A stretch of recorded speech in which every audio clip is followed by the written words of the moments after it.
haggard face na po tayo kasi masyado na pong mainit at maghuhugas ulit tayo ng bila-bila o paragis para lagain natin at iinumin natin atong iluto na to.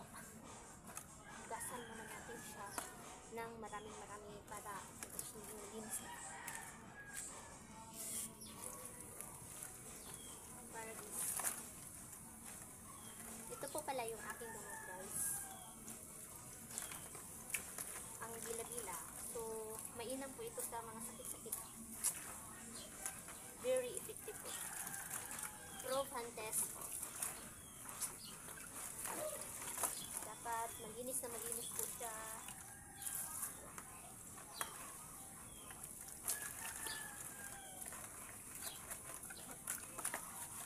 Ganito po yung paghugas niyan. Parang nilalabhan po siya.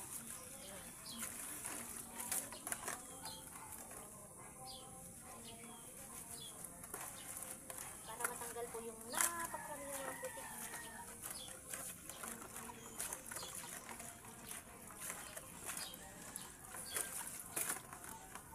Atong tantangon ang dagkong lapo.